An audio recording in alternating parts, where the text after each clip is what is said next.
Hello, Bryson. Hello, McKinley. Hello, Clara. This is Jamie reading for you The Kissing Hand by Audrey, Penn.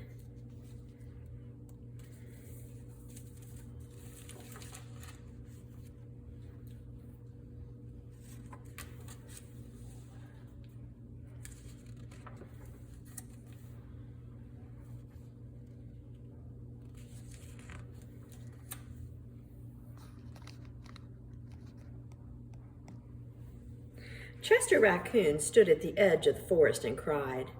"I don't want to go to school," he told his mother.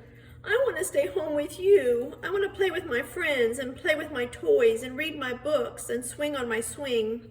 Please, may I stay home with you?" Mrs. Raccoon took Chester by the hand and nuzzled him on the ear. "Sometimes we all have to do things we don't want to do," she told him gently, "even if they seem strange and scary at first. But you will love school once you start.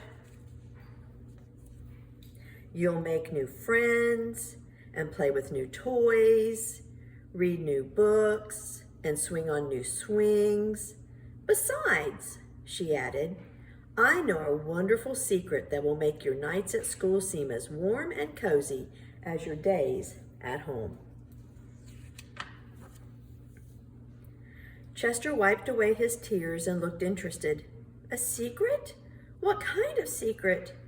"A very old secret," said Mrs. Raccoon. "I learned it from my mother, and she learned it from hers. It's called the kissing hand." "The kissing hand?" asked Chester. "What's that?" "I'll show you." Mrs. Raccoon took Chester's left hand and spread open his tiny fingers into a fan.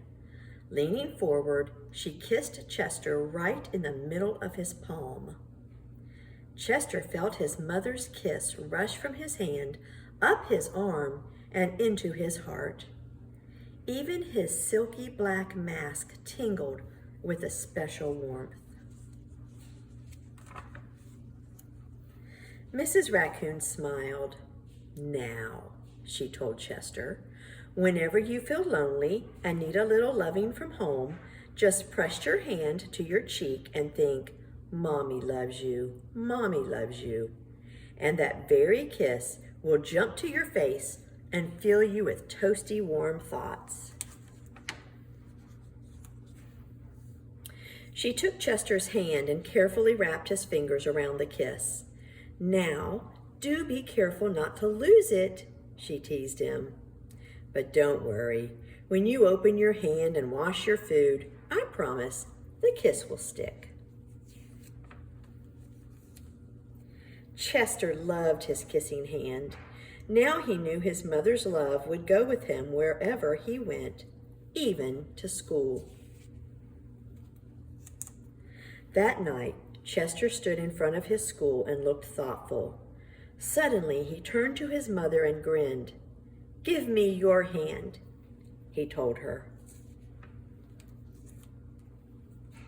Chester took his mother's hand in his own and unfolded her large, familiar fingers into a fan.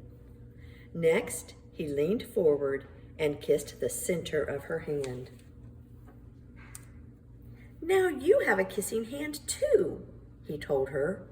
And with a gentle goodbye and "I love you," Chester turned and danced away. Mrs. Raccoon watched Chester scamper across a tree limb and enter school.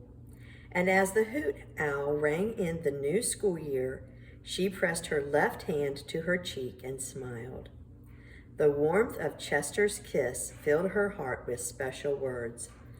"Chester loves you," it sang. "Chester loves you." The end. I love you.